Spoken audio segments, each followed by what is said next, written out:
Good morning, Kahal Kadosh. Erev Kippur, Tuesday, the 9th of Tishrei, corresponding to the 8th of October. The Lighthouse live video feed, לעילוי נשמת דבורה פייגה בת שמואל, דבורה בת שמואל, אסתר רבקה בת אברהם, לאה בת יוסף, and Monica בת פני. The iTorah.com live audio recording. The zechut of Nehamadina, שידוכים for Nehamadina בת חנבתיה, ליאור חיים בן אסתר, רחל פנינה בת ג'ני, and Sarah Simcha בת סופי.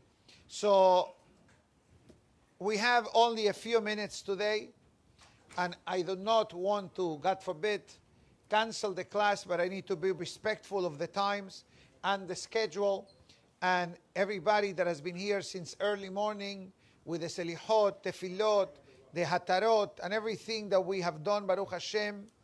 We learn today just a few final halachot from the laws of Teshuvah, which I did discuss this very briefly a few days ago, but I'd like to perhaps spend a few extra moments, because at the end of the day, part of the aspect of Yom Kippur is not only the fasting.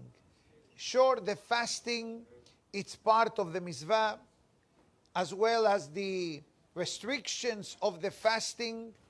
We know that in Kippur, we have the 5 basic prohibitions: eating, drinking, wearing leather shoes, physical contact between husband and wife, and bathing and anointing, etc.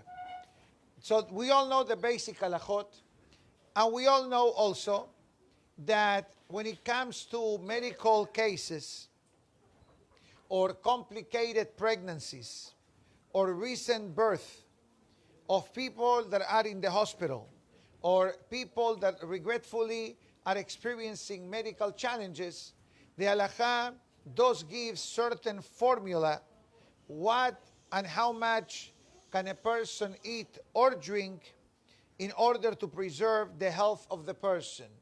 As the pasuk writes, Ele hamizvot asher ya'aseh ha'adam otam b'chai b'hem. These are the commandments that a person will fulfill and live with them. But I don't like to give a blank statement, because this may create some type of confusion, perhaps.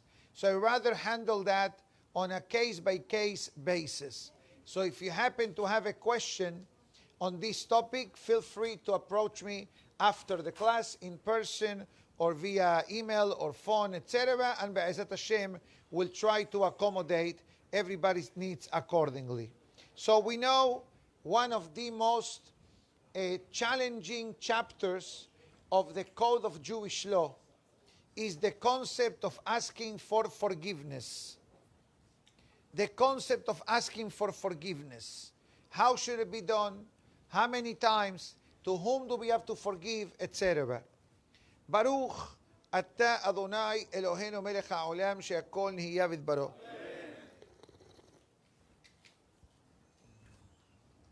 So the Halakha writes a very clear concept that Kippur does not take care of the situations between people. Kippur only deals with our relationship with the Almighty. But relationships among people, we must do the extra step. If it's a monetary manner,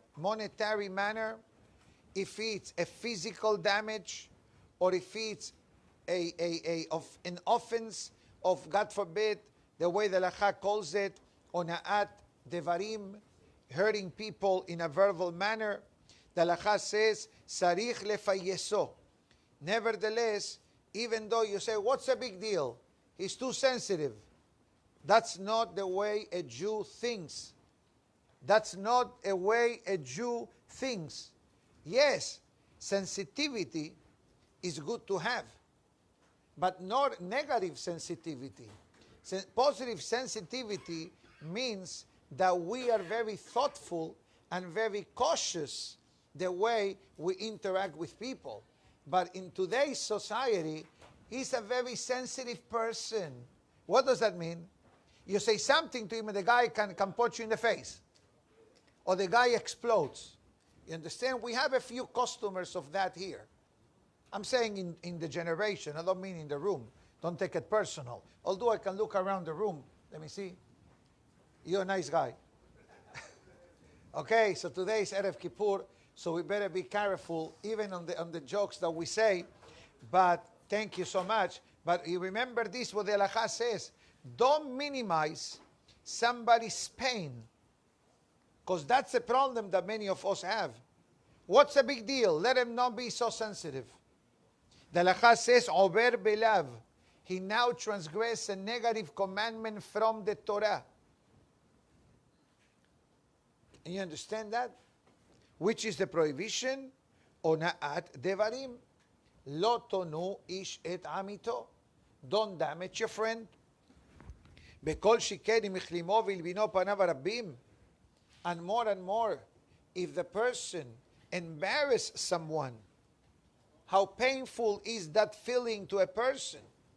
Or ben ish leishto, or in the relationship between husband and wife. That is obviously a given. Or our relationship with our parents, our relationship with our children. And these are halachot that we already discussed, so I'm not spending too much time for it. And it says, Alav lalechet lefayeso. You need to make the effort. Someone asked, can you ask for forgiveness via text? If you're asking me, it doesn't have the same effect. It's a copy and paste. I know. So pick up on the 25 texts that you just sent in the past hour and see who are the top 3 that a phone call is required. So the halakha says, Alav lalechet lefayeso velo al yedei shaliach. You have to apologize, not through a third person. Velo al yedei michtav. And not through a text. You understand? It's a problem.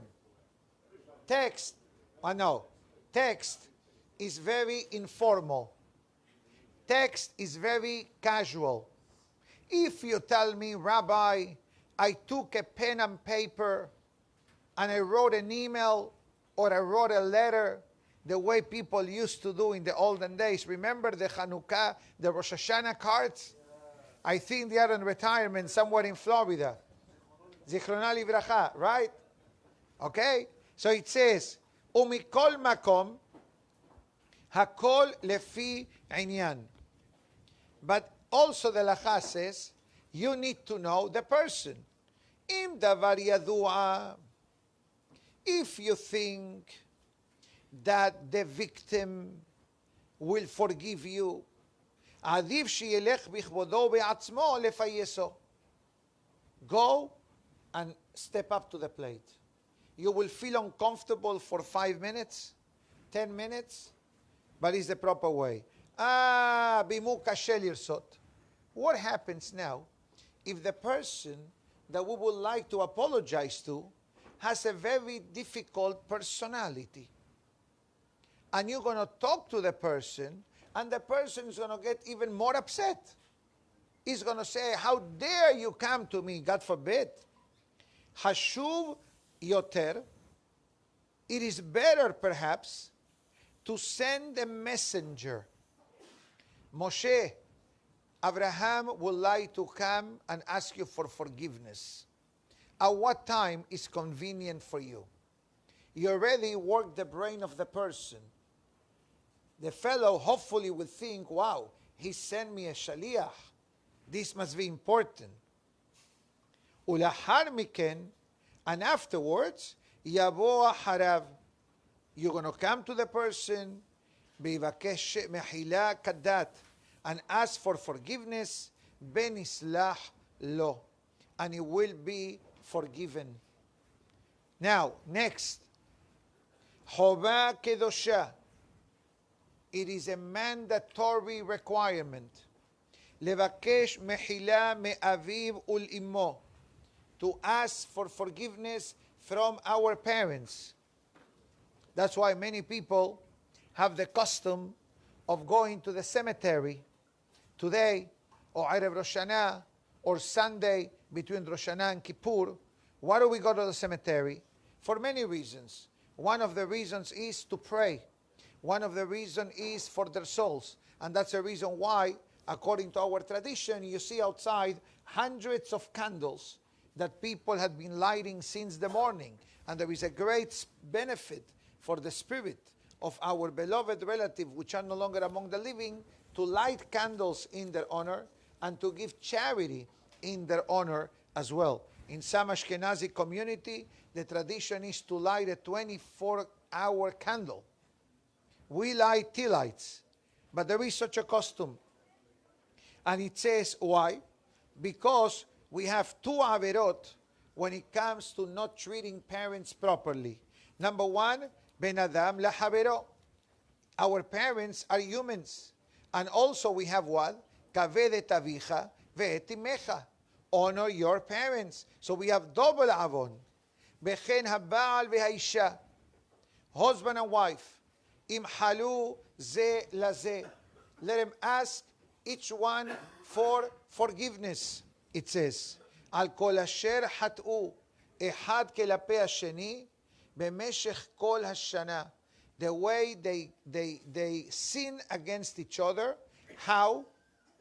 Divru v'ka'asam. They spoke to the spouse in an angry manner. Asher lochen. Whoever allow it. Very, very interesting halakha that the halakha is dwelling on these three areas of life. Bechen talmid sheyesh lo rav be'iro. Also a student to his rabbi. Yebakesh mimeno mechila. Ask for forgiveness. Shema hatalo mibli da'at. Maybe you hurt the rabbi's feelings without thinking. I'm not sensitive, Baruch Hashem, thank God. I'm sensitive in a good way, I hope, and not in the opposite way. But that's basically what it is. But what happens now if I don't know if I hurt someone in any way, shape, or form? So the Lacha says, Ma tov u'man na'im. How great and how wonderful it is. Shekol adam yomar, that every person says, like we say in Shema, Hareni mohel besoleach. I'm hereby forgiving. Bechol mishehata kenegdi. Anyone that hurt me. Ben begufi, ben bemamoni. Physically or financially. Bechen al hannashim. Also the ladies. They have to ask for forgiveness in Erev Kippur. Especially that, God forbid, sometimes in the ladies' department could be some interesting types of attitudes and sensitivities and behaviors. That's what the Lacha seems to imply, that male and female, they are handled, so to speak, by the same parameters of Jewish law. And therefore it says, Matobu mana'im haminhag. How great is the tradition established in some synagogues. שהחזן מכריז בליל כיפור בבית הכנסת קודם קל נדרה. The Hazan or the rabbi, מחילה. There is something going on outside? תגיד להם שאנחנו בשיעור. 3 words. That's it. Thank you. He wants to hear the class, but I cannot hear the story and recording.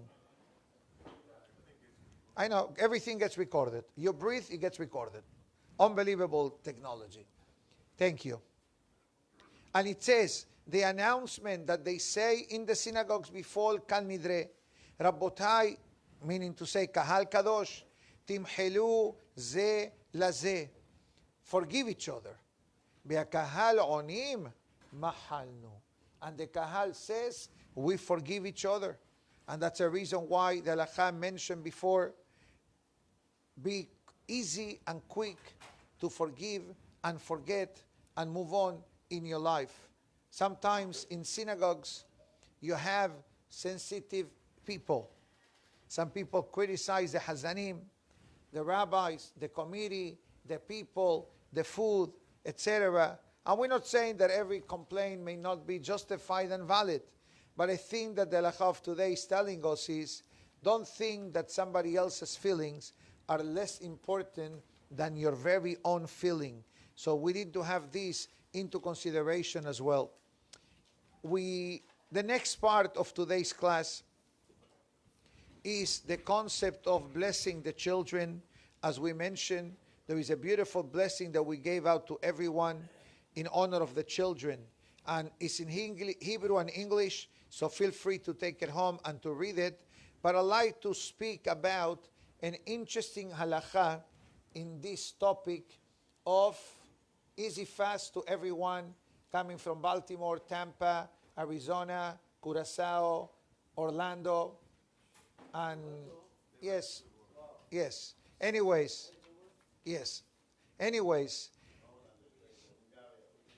Hungary and Vietnam also.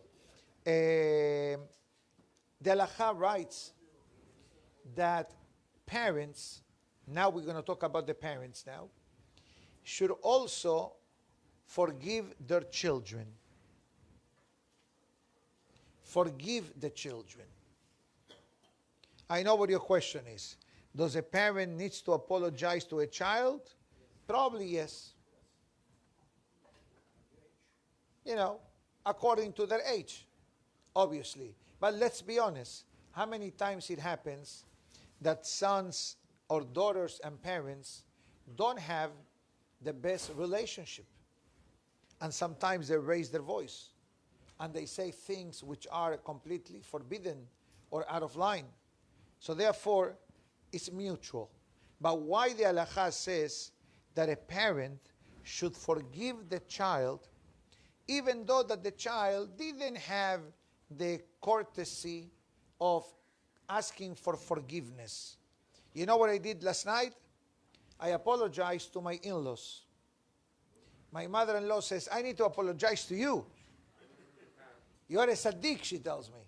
I said, I'm not a tzaddik, but sometimes in family conversation and family talks, sometimes Latin people like to be sometimes a bit loud, and they say things. So I said, you know what? I need to activate whatever we are learning. But the halakha says that, let's say that your son or daughter calls you, Mom, Dad, have an easy fast, Shalom, all the best, and there was no apology in the conversation. You as a parent may not feel happy.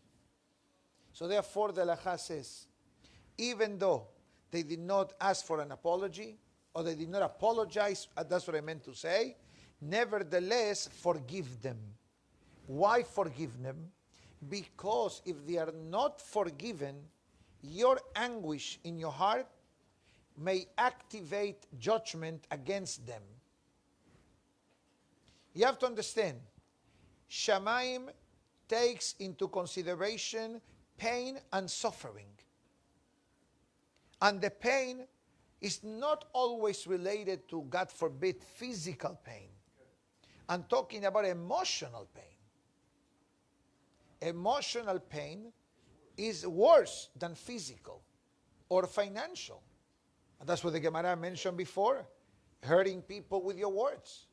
You don't do nothing, you don't touch anybody, you don't hurt anybody, but your words are more dangerous than poison.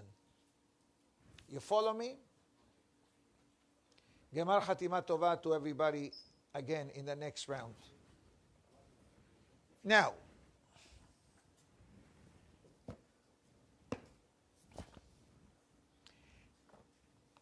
let's discuss how should be our emotions in Kippur.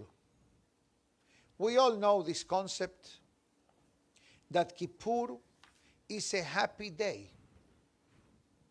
Even though there is Judgment Day, even though it's a day that we fast and we spend most of the day in the synagogue, but at the end of the day, Kippur is a happy day. It's the day that we are able to make up. It's a day that we can look forward to the future and not looking back to the past. That is the whole message of Teshuvah, going forward and not dwelling on the negative of the past. But I'd like to share an interesting concept. The Pasuk says, Lifnei Hashem titharu, a verse that we're going to say at least 26 times in Kippur, with Vaya'avor, Ki bayom hazeh yechaper alechem. In this day, God will purify us. And it says here the concept of the beautiful tradition of going to the mikveh. And the Maharil explains why we go to the mikveh in Erev Kippur. Why is there a halachic strong suggestion to go to the mikveh in Erev Kippur? Many reasons. In the time of the Bet HaMikdash, if someone did not go to the mikveh, could not enter the Bet HaMikdash. They needed to be physically pure. If a man fulfilled the mitzvah with his wife, the official procedure was go to the mikveh in the morning and then go to pray. Couldn't pray without mikveh. Now, that's on the men's department. Ladies' department, it's a different story. At the end of the cycle, they count 7 clean days, then they are ready to go to the mikveh. What else is there a case of going to the mikveh? Someone that becomes a Jew. A person that goes through conversion. And I know that for our synagogue and the Syrian world, the word conversion, takana of giur, is a sensitive word. But today I'm not talking about the topic of conversion. I'm talking about what is conversion. You know what the Maharil says? Becoming a Baal Teshuvah, it's like a person going through conversion. And therefore, like a convert, in order to be considered a full Jew, needs to go through mikveh, berit milah, in the case of a man, and acceptance of mitzvot. When we go to the mikveh in Erev Kippur, we have the halachic status of someone then converted from a sinner through a person who follows the ways of God. It's unbelievable. It's an unbelievable concept. And it says, but in order for this to work, there is one more requirement that needs to be met. Here, he brings the Balatanya, chapter 11 of Igeret HaTshuvah. And it says, Sarich leha'amin belev shalem. A person must believe wholeheartedly שהקדוש ברוך הוא מוחל וסולח לעוונותינו ביום הזה. That God forgives our shortcoming. The most beautiful aspect of Teshuvah, in my mind, there are many beautiful ones, but if you're asking me, one of them is that Borei Olam accepts our commitment to Teshuvah, not our performance. God doesn't say, okay, let me see how you behave for the next 90 days, then we'll revise your application for a salary increase. That's not the way it works. That's not the way it works. As long as the person makes a sincere commitment. Don't tell me you're going to do the commitment for Kippur and the next night, God forbid, we go back. The opposite. שצריך אמונה וביטחון. A person needs to have faith in Hashem that Borei Olam brings to the teshuvah and the forgiveness of the person. And he continues discussing the emunah in HaKadosh Baruch Hu. Borei Olam is the creator. Borei Olam is the great of all. Shuba Israel ad Hashem Elokecha. It says, what does it mean? Shuba Israel. Here, the Sefat Emet brings a question. The Pasuk says, Shuba Israel, return Israel, ad Hashem Elokecha, until God, your personal God. And the Sefat Emet says, the way this verse is written, it doesn't make sense. If we're talking about the entire Jewish nation, the Pasuk should have said, Shuvu Israel ad Hashem Elokechem, until your God. But the Pasuk said, like the Pasuk is talking to me. Shuba means singular. Israel, nation, collective. Hashem, Elokecha, your personal God. Otherwise the Pasuk should have said, our God. So make up your mind. Are you talking to me? Or are you talking to the entire Jewish people? So you know what the Sefat Emet says? Al ha'adam lashub belahzor ad sheyakir sherak Hashem Elokecha manhig olamo. It says, you know what the message of Hosea Navi says? You need to develop your relationship with God. Don't worry about him. Don't worry about him. Don't worry about her. Don't worry about the world. Do what you need to do. And this is a very deep lesson, because many, many times we make decisions the way people do. Everybody does it. Who does it? Nobody does it. I never saw it. I never heard of it. My father never did it. Your father didn't have a cell phone. And your father didn't have an iPad and WhatsApp. Your father took the bus to go to work every day, probably. An hour each way. And walking 4 blocks to save 5 cents from a taxi home. So what happened 70, 80, 90, 100 years ago, I'm not that old, but I can imagine how things were before we came to the world. Okay? So I think what I think the message of the Sefat Emet means, and I'd like to add one more. You know, last night there was a very powerful program in Sha'arei Sion. I wasn't there, I was here, but I watched it live, at least the last few minutes. And there were 2 speakers, Rabbi Joy Haber and Rabbi Meir Yedid, that was here 2 weeks ago. And one of the messages, I think Rabbi Yedid concluded the lecture, was the person not getting stuck in religion. In what sense? Many times people do things, but because, as I said before, everybody does it. You know, sometimes people complain, tefillah is too long, tefillah is too fast, tefillah is too slow. I didn't like that speaker, I like that speaker. I didn't like what he said, I didn't like what she said. It says, since when we became experts of knowing what is right and what is not right? It says, but this kind of mindset, many times it triggers, you know, many times people say, Syrian people don't do it. I'll tell you how many times I heard this. When I started here, several years back, someone used to tell me all these things. I said, okay, maybe I learned wrong the lessons. Let me go back to school.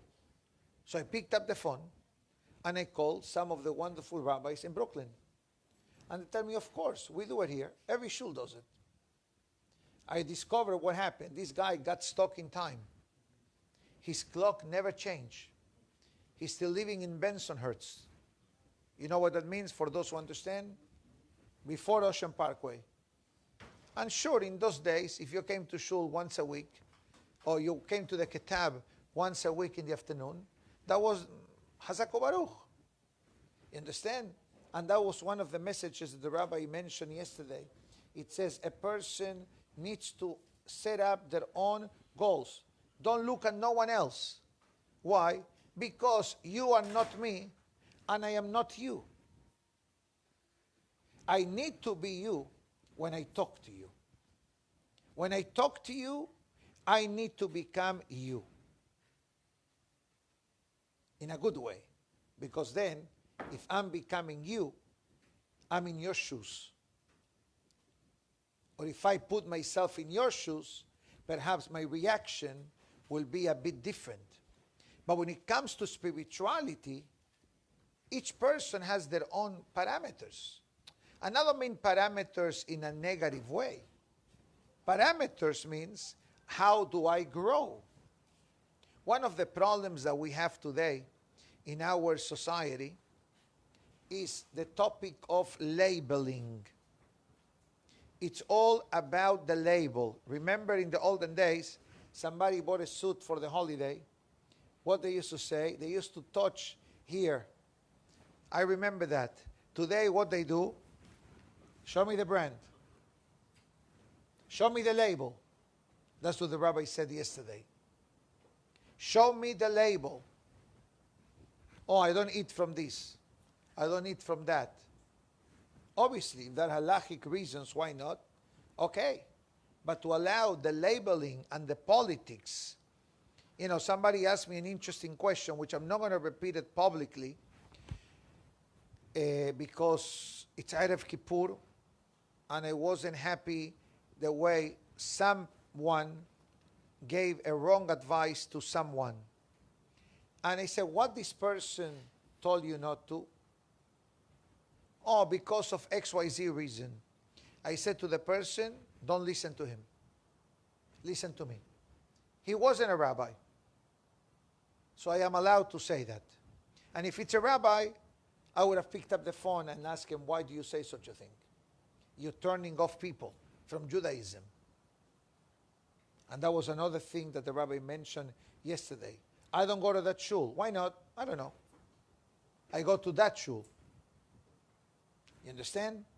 Again, you want to go to a shul next to your home, it's a different story. But in a derogatory manner says, that shul, they are the featherweight, we are the heavyweights.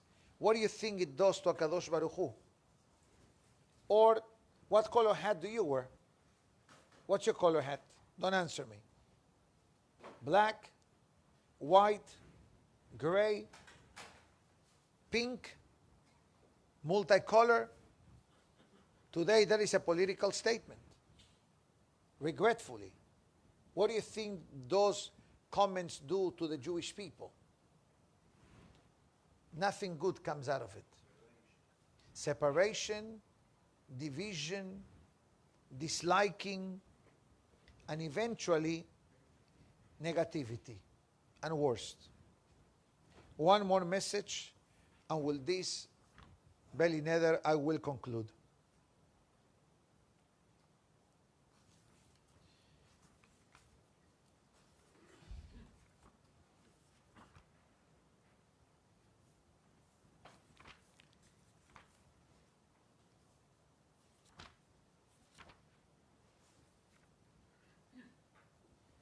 Just 1 second. I had it here. Okay, I'll do it by heart. This we said last night in the class after Arvit. And it says as follows. The Mishnah, we have a tradition on Friday night to do the Mishnah Bameh Madlikin, the Mishnah that causes with the mitzvah of candle lighting. And at the end of the Mishnah says, Shelosha devarim sarich adam lomar betoch beto erev Shabbat im hashecha. There are 3 things that a person must say in their home Friday evening before sundown. The Mishnah says, Isarten, Iravten, Hadliku et haner. Isarten means that you remove ma'aser. Iravten means Iruv, to carry on Shabbat, etc. And then it says, Hadliku et haner, light the candles. So we explain right here. So we explain a few lessons from this Gemara that comes chapter 2, Gemara Shabbat, page 34. It says, first of all, we learn that when a man talks at home, the voice should not be heard outside of the home.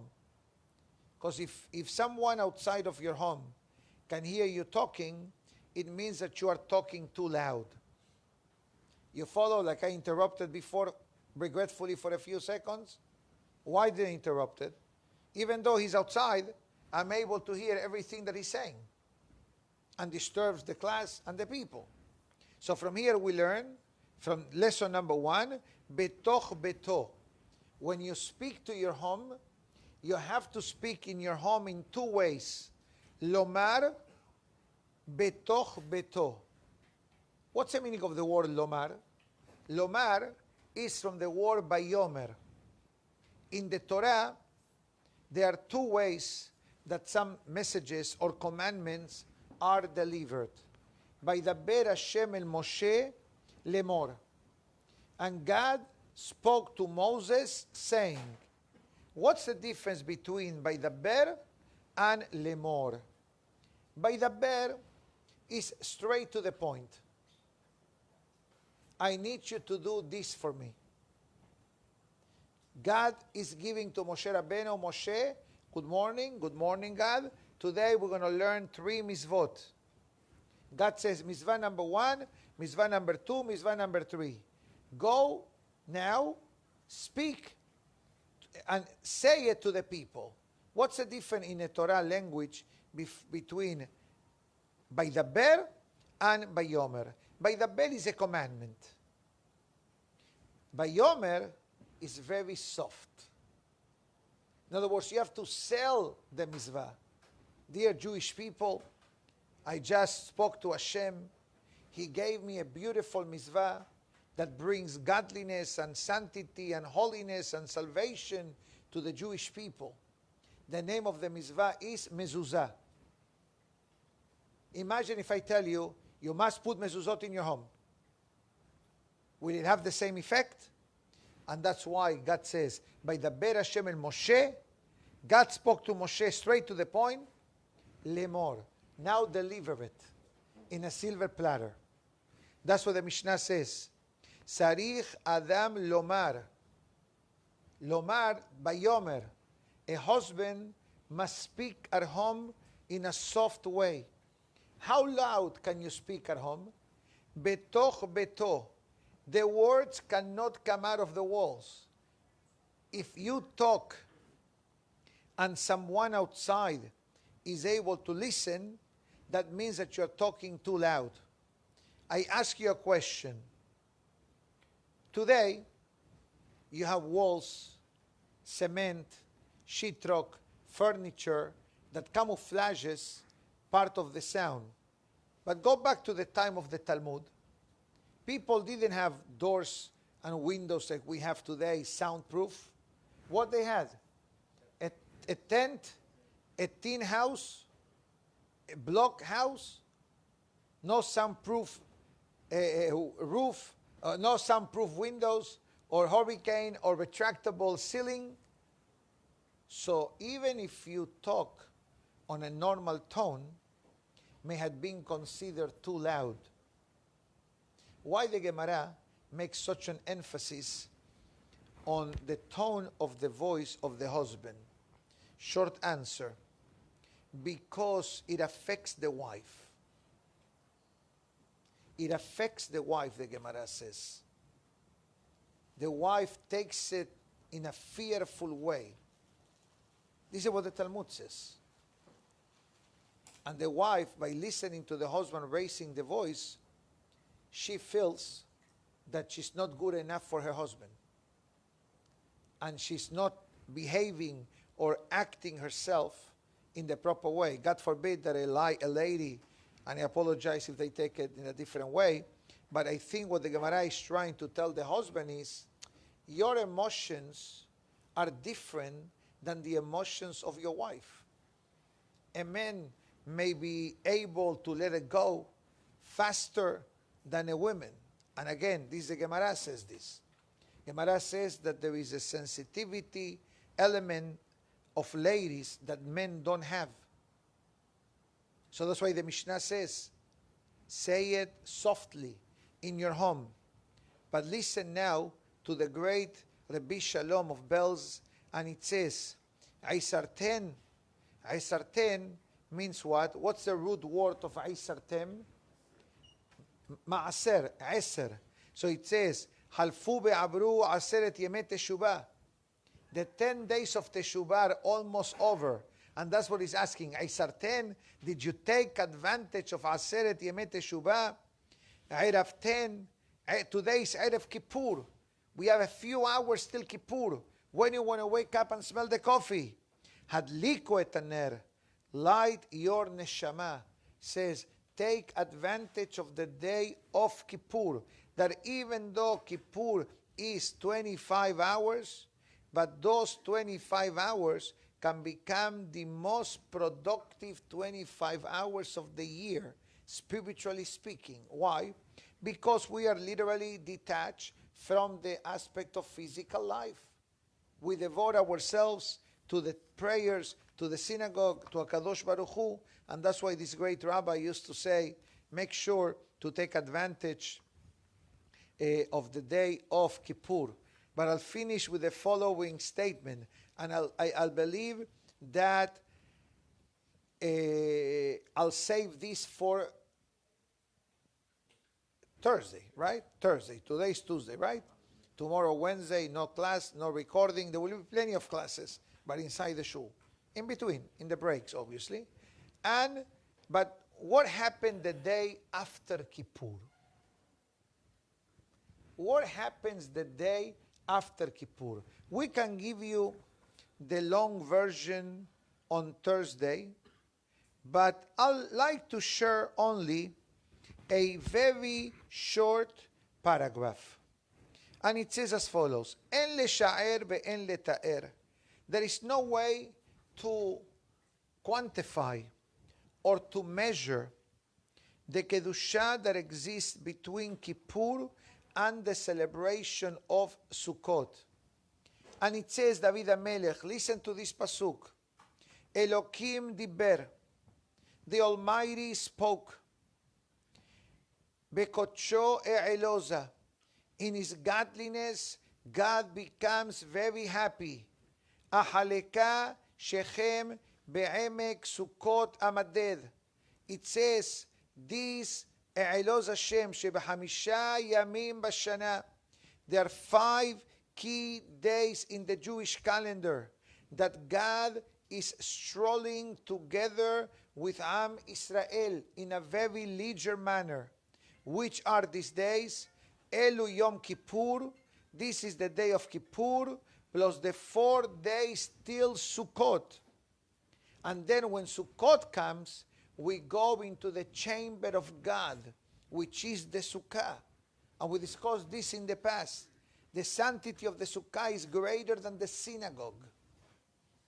Remember that. Even though somebody may say, hold on, how could it be greater than the synagogue? Synagogue has the Hechal, the Teva, the pews, Torah. Guess what? All these items are physical elements. I took a room, I make it suitable, I order furniture, I order a Sefer, I put it in the Aron. If I take out the Sefer, if I take out the Hechal, if I take out the Teva, what do rooms become? Nothing. A social hall, a bedroom, a bowling alley, whatever you want.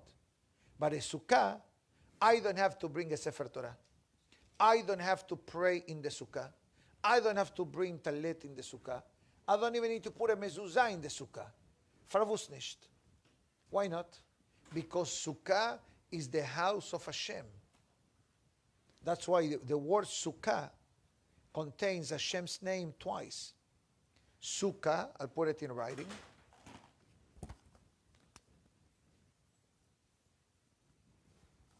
Sukkah. Vav Chav 26. Hashem's name. Yod Ke Vav Ke. Samach He 65. Which name is number 65? Ammonai. Ammonai. Ammonai. Ammonite, Ammonite. Every time I'm saying to the Sukkah, I'm saying in code, God, God. What's your password? God, God.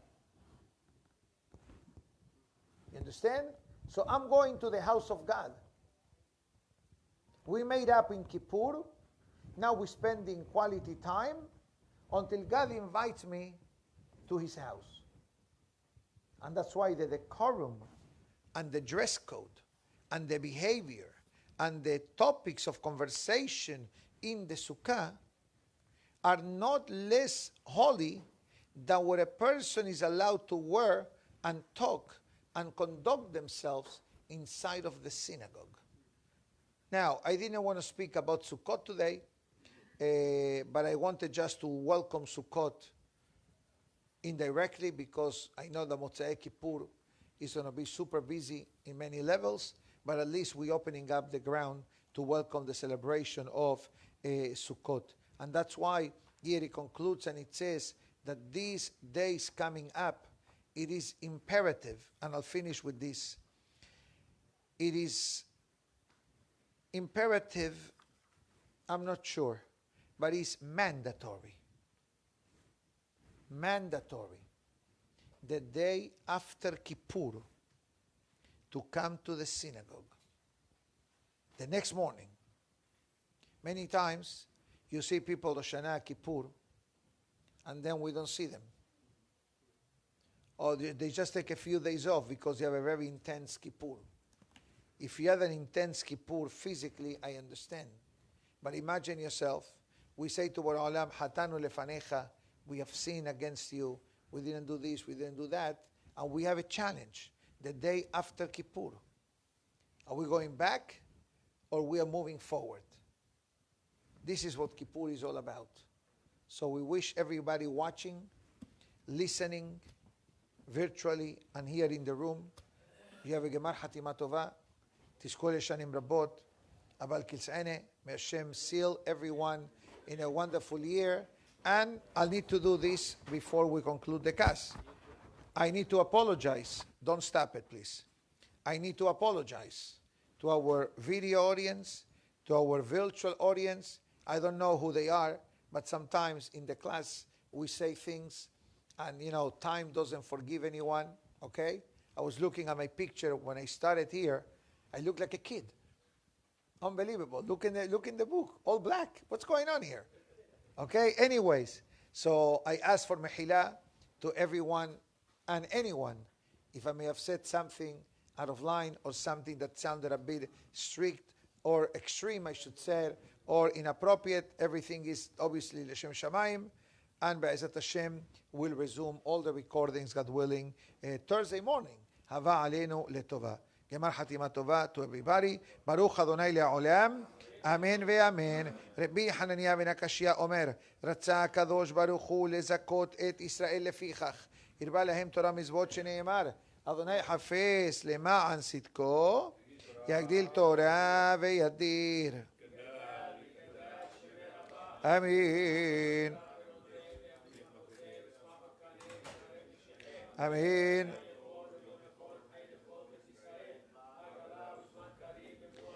Amen. Yeshem Rabba mevarech.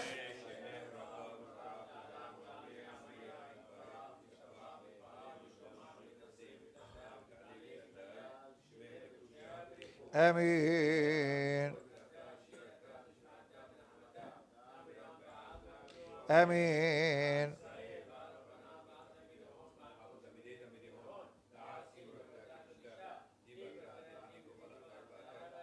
Yehelana. Amen.